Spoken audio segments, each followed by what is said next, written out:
Hall sensor का use इसलिए किया जाता है ताकि ये general moisture, general rain, general dust में मैग्नेटिक स्ट्रिप के थ्रू काम करता है, इसलिए इसकी वर्किंग पे कोई इफेक्ट नहीं आता। इसके कंपैरिजन में अगर हम एक ROH लेते हैं, मतलब ROH मतलब जो रियोस्टेट होता है या वेरिएबल रेजिस्टेंस होता है, अगर वो पानी के कांटेक्ट में आ जाता है तो उसकी वैल्यू चेंज है। इस कारण से थ्रॉटल के लिए स्पेशली केवल hall sensor based throttle pot का ही यूज किया जाता है। तो ये इसकी बेसिक प्रिंसिपल है। इसके अलावा अब जो है हम सबसे पहले इसमें बैटरी ट्रे, देखिए यहाँ पे इन जनरल तो यहाँ पे इंजन, ये इंजन पे भी आप बोल सकते हैं इसको, कार में जैसे बोनट होता है वैसे इसमें भी इंजन पे होती है। ये पूरा फ्रेम है, इसके बीच में इंजन कहीं पे होता है। तो इंजन को निकालने के बाद में स्विंग आर्म हमको लगाना, ये पहला प्राइमरी काम होता है। स्विंग आर्म में आपको व्हील लगा देना है, व्हील के ऊपर जो एक मड फ्लैप होता है, रियर फेंडर होता है, वो भी लगाना है। अब ऐसे बेसिकली ये जो बैटरी ट्रे होती है ये हम लोग परमानेंट फिक्स कर देते हैं, पर चूंकि ये हमें बताना था कि बैटरी ट्रे किस तरीके से लगा सकते हैं, तो इसके लिए इसको अलग से बनाया ताकि नट बोल्ट से फिट किया जाए।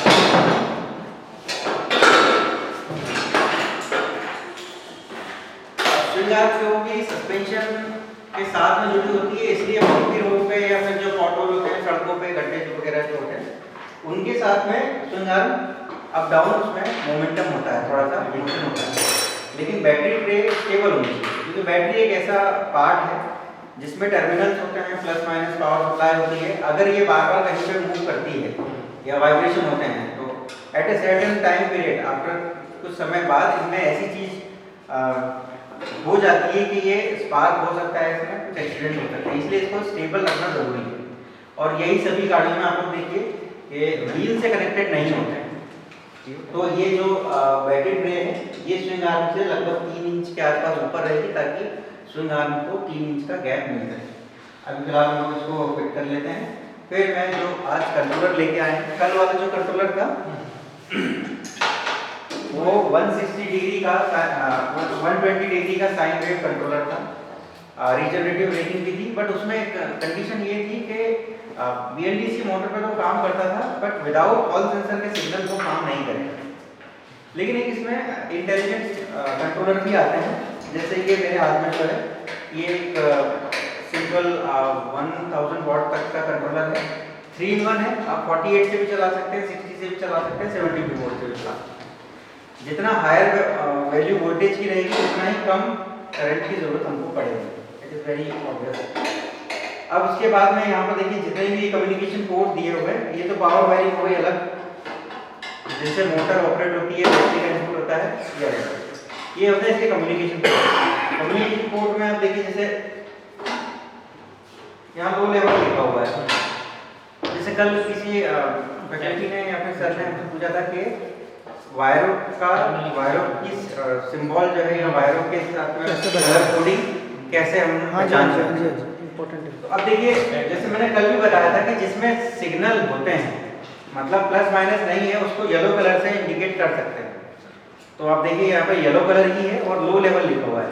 लो लेवल ब्रेकिंग बेसिकली एक ऐसा फंक्शन होता है जिसमें अगर आपने ब्रेक लीवर के साथ में जो प्लस टर्मिनल है वो अगर आपने इसमें दिया हुआ है तो ब्रेक दबाते से ही जो मोटर की सप्लाई है वो कट ऑफ हो जाएगी। अब ध्यान रखिएगा यहाँ पे सिर्फ सप्लाई कट ऑफ होगी, रीजनरेशन चालू नहीं होगा। लो लेवल के साथ में इसमें एक हाई लेवल दिया होता है, कनेक्टेड रहेगा। ये ब्रेक लीवर में एक स्विच होता है, जैसे आप ब्रेक दबाते हैं तो पीछे टेल लाइट के साथ में ब्रेक लाइट होती है, दोनों सेम ही बल्ब होता है, पर 2 फिलामेंट होते हैं। एक 5 वाट का फिलामेंट होता है टेल लाइट के लिए और एक 21 वाट का फिलामेंट होता है ब्रेक लाइट। तो ये जो है जब भी आप ब्रेक दबाते हैं तो यहाँ पर ये सॉकेट दिया हुआ है, इस सॉकेट में ग्रीन कलर का वायर होता है येलो पट्टी के साथ में, वो वायर हमेशा ब्रेक लाइट के लिए होता है। उसी में से आपको जंप करना है, मतलब उसको हल्का सा काटना, उस वायर को आप अगर इस वाले से जोड़ेंगे तो ब्रेक लगाने पर केवल मोटर बंद होगी। अगर आपने उसको हाई लेवल वाले से जोड़ना है, इसमें हाई लेवल लिखा हुआ है, हाई लेवल को अगर आप जोड़ते हैं तो ब्रेक लगाते से रीजनरेशन शुरू होगा। ये बिल्कुल वैसे ही ड्रैग होता है जैसा आपने किसी भी गियर वाली गाड़ी में एक्सीलरेटर दिया और विदाउट क्लच, बिना क्लच दबाए जब आप एक्सीलरेटर को छोड़ देते हैं तो एक इंजन ब्रेक काम करता है। वो आपकी गाड़ी की स्पीड को विद इन 5 to 10 सेकेंड वापस न्यूट्रल या 20 या 25 की स्पीड पे लाके फिक्स कर देगा और फिर क्रैंक करने लगेगा इंजन, झटके आवाज़ देने लगेगा। सेम प्रोसेस इसमें होती है, बट इसमें कोई आवाज़ नहीं आती है, गाड़ी आके रुक जाती है। इसको स्मार्ट पैडल भी बोलते हैं या वन पैडल ऑपरेशन भी बोलते हैं। अभी की जो गाड़ियाँ हैं, आप उसमें ब्रेक का इस्तेमाल नहीं भी करेंगे तो कुछ 100 मीटर चलने के बाद में गाड़ी अपने आप रुक जाएगी, बंद हो जाएगी विदाउट ब्रेकिंग। तो ये होता है हाई लेवल ब्रेकिंग। अभी भी छोटी सी चीज़ में दिया हुआ तो कार में तो और ज़्यादा इफेक्टिव होता है। अब इसमें मतलब जो फेंडर है वो भी लगा दें। सेकेंड चीज़ हम लोग फेंडर लगा रहे हैं। फेंडर बेसिकली रेनी सीजन में ज़रूरत पड़ती है, जब भी अपने यहाँ तो खैर सड़कें होती हैं, सड़कों पे पानी भी होता है, पानी में कीचड़ भी होता है, सारी चीज़ें।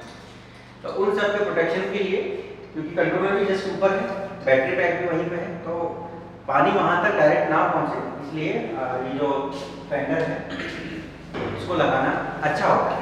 बट ऑप्शनल चीज़ है और एसेसरीज में आता है, एसेंशियल नहीं है। एसेंशियल में वही सारी चीज़ें जो हमने आपको इनिशियली बताई थी, वो 15-16 आइटम। उन 15-16 आइटम में ये नहीं था, ये ऑप्शनल है। और यहाँ पे जो श्रृंगार कवर लगते हैं वो भी ऑप्शनल नहीं है। एनीवे, अगली चीज़ हम देख लेते हैं ABS, anti brake lock system. ABS ऐसा होता है जैसे हाई लेवल ब्रेकिंग के दौरान अगर आपने ABS ऑन करके रखा हुआ है तो जो एक्सेलरेशन और ब्रेकिंग होगी वो सडन नहीं होगी। There will be a gap between acceleration and degeneration. आप इसको एक्टिवेट करेंगे तो आपको झटके महसूस नहीं होंगे, सीधी सी बात है। एक्टिवेट कैसे होगा? हाँ, सॉकेट प्लग इन, ठीक नहीं लगाने तो चालू है, लगाओ बंद। ये एंटी थेफ्ट के लिए सप्लाई होती है। बाकी ये दो चीज़ें हैं। एंटी थेफ्ट आप अगर एक्टिवेट कर देते हैं, मतलब आपको इसमें रिमोट लगाना पड़ेगा, सीधी सी बात है, रिमोट सेट होता है। अगर आपने रिमोट लगा दिया है तो गाड़ी लॉक और अनलॉक होगी। लॉक होने पर अगर आप गाड़ी को चलाने की कोशिश करेंगे, कुछ हाँ स्टैंड से उतारेंगे तो जैसी सायरन बजते हैं वैसे चीज़ें बजने लगेंगी। तो इसका रिमोट आता है कैसे था? ऑफकोर्स आता है, और वो स्टैंडर्ड रिमोट है। उसमें भी 5 ही वायर होते हैं और इसमें भी 5 ही, सभी में लगभग। अब एक होता है रिवर्स। रिवर्स सभी को पता है, बताने की जरूरत नहीं है। जो फॉरवर्ड मोड में तो मोटर काफ़ी तेज चलती है, 40, 50, 60। रिवर्स मोड में केवल 6 तक की स्पीड मैक्सिमम मिलती है, राइट। तो ये रिवर्स मोड है। इसको आप किसी भी, जैसे आप अपनी गाड़ी का जो स्टार्ट बटन स्विच है, जब आपने इंजन निकाल दिया तो सेल्फ स्टार्ट वाली बटन फ्री हो जाती है, वो किसी काम नहीं है। तो आप इस पुश बटन का यूज कर सकते हैं रिवर्स कंडीशन में, कि जब आप इसको दबा के एक्सीलरेटर देंगे तो गाड़ी रिवर्स जाएगी, एल्स फॉरवर्ड मोड में रहेगी। क्योंकि स्विच देने से नुकसान ये होता है कि स्विच परमानेंटली ऑन रह जाता है, और कई बार जल्दी में हम स्विच को ध्यान दिए बिना अगर एक्सीलरेटर देते हैं तो होता है मतलब आगे की उम्मीद कर रहे थे, गाड़ी पीछे चली गई और पीछे मार्जिन नैरो था तो आवाज़ आ गई, गाड़ी रुक गई। आगे थ्रॉटल, बहुत सिंपल, थ्रॉटल लगा हुआ है, 3 वायर होते हैं, black red green, green wire signal के लिए होता है। नेक्स्ट है क्रूज कंट्रोल। आप सभी को क्रूज कंट्रोल का मतलब पता होगा। आप कुछ देर तक अगर उसी स्पीड पे कांस्टेंट है तो आप क्रूज कंट्रोल का यूज कर सकते हैं उसी कंटिन्यूस स्पीड को गेन करने के लिए। फिर आप एक्सीलरेटर को छोड़ भी देंगे तो गाड़ी उसी स्पीड पे चलती रहेगी until unless you apply the brake और चेंज इन एक्सीलरेशन। इन दोनों कंडीशन में क्रूज डीएक्टिवेट ऑटोमेटिकली हो जाता है। सर ये कंट्रोलर में जो है रोटेशंस डले रहते हैं क्या? कोई भी खरीदने जाए तो क्या डाले गए हैं ये सर? देखिए मैक्सिमम जो इंडिया में असेंबल्ड हो रहे हैं उनमें आपको टैगिंग मिलेगी, उसमें लिखा होगा, सब उसमें लिखा होता है। और जो चाइना से डायरेक्ट इंपोर्ट होके आते हैं उसमें या तो चाइनीज में लिखा होगा या नहीं लिखा होगा। ओके ओके समझ में आ गया, मतलब लिखा होगा कुछ ना कुछ तो इंशाल्लाह। तो ये क्रूज कंट्रोल के लिए अपन को एक स्विच देना पड़ेगा गाड़ी में। क्रूज कंट्रोल के लिए हाँ एक स्विच यूजुअली लेफ्ट हैंड पे होता है, ग्रीन कलर का होता है, उसके ऊपर वो मीटर बना होता है और वो क्रॉस लगा होता है। जैसा यूजुअली बड़ी बड़ी गाड़ियों में भी क्रूज कंट्रोल का स्टीयरिंग में स्विच होता है, आप लगा दीजिए, गाड़ी में अपने आप पहुँच जाएगी। अगला है मीटर। मीटर मतलब इंस्ट्रूमेंटल क्लस्टर। यहाँ मीटर पे आपको बहुत सारी चीज़ें मिलती हैं जिसमें बैटरी भी होती है, स्पीड भी होती है। अगर कोई एरर आ रहा है कंट्रोलर में, थ्रॉटल मोटर का एरर, तो वो एरर भी दिख जाएगा। और क्रूज कंट्रोल, रिवर्स, ये सारे फंक्शन 1 2 3 स्पीड मोड, ये सारी चीज़ें आपको इंस्ट्रूमेंट में दिखती है, तो उसी के लिए सप्लाई होती है। अब डिस्प्ले भी यहाँ पे 2 टाइप के होते हैं, टाइप 1 टाइप 2। टाइप 1 में जो कंट्रोलर के एरर है वो नहीं दिखते, बाकी सारी चीज़ें।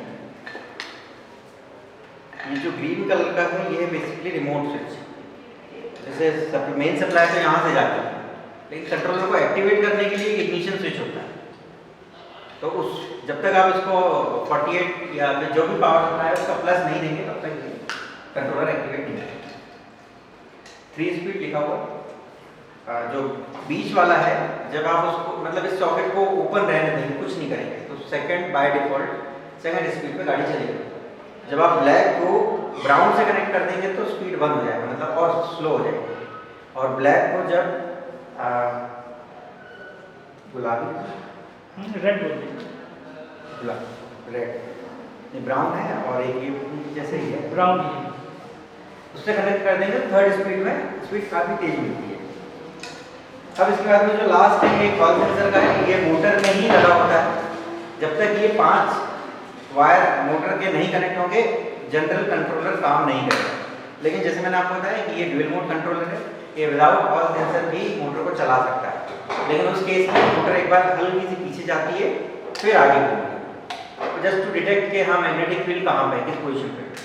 तो ये सेंसर जब काम करते हैं तो पोजीशन प्री डिफाइंड होती है, इसलिए नहीं काम उल्टी नहीं जाती है।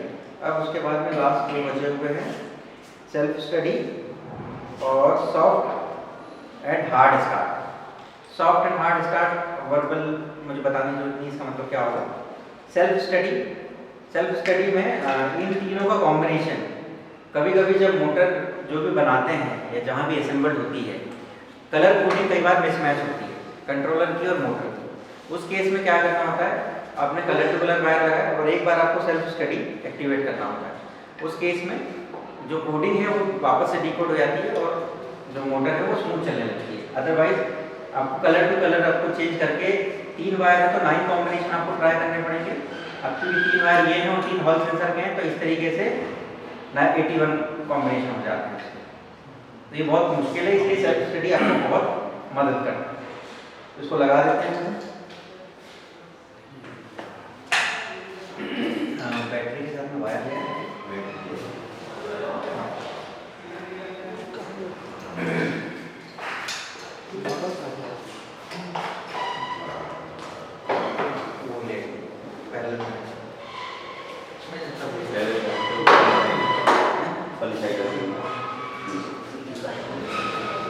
देखिए इस टाइप के जो बैकलाइट वाले पैरेलल कनेक्टर होते हैं, जो पावर वायरिंग है उसमें इन्हीं का यूज करना चाहिए, स्टैंडर्ड कनेक्शन यही कहता है। लेकिन कई बार जो अगर जैसे कहीं हम काम करवाते हैं तो वो वायरों को डायरेक्ट भी जोड़ देते हैं, जबकि प्रॉपर कनेक्शन अगर आप करेंगे तो प्रॉब्लम नहीं आएगी, इसलिए स्टैंडर्ड कनेक्टर का यूज करना अच्छा होगा।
कनेक्टर ही है उसी के साइड पर मेल फीमेल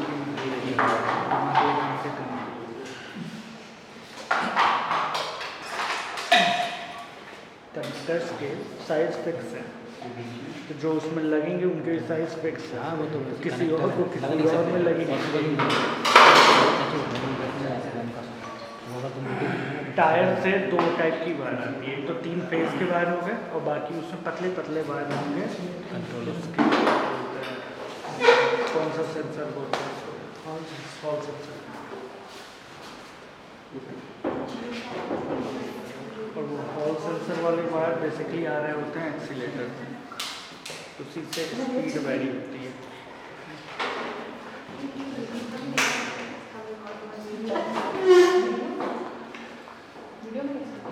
सर ये किस टाइप की एमसीबी है? अब देखिए क्या लिखा है थोड़ा सा बता दीजिए। एमसीबी है, बट इसमें सही तरीके से अगर यूज़ किया जाए तो डीसी एमसीबी का ही यूज़ इसमें होना चाहिए।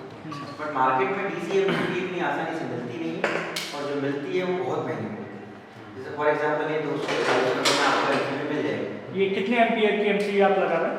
देखिए जैसे मोटर के वॉट 850 वाट की मोटर है, जब आप उसको 48 से ऑपरेट करेंगे तो लगभग 12 से 13 एम्पियर के आसपास करंट ड्रॉप होता है।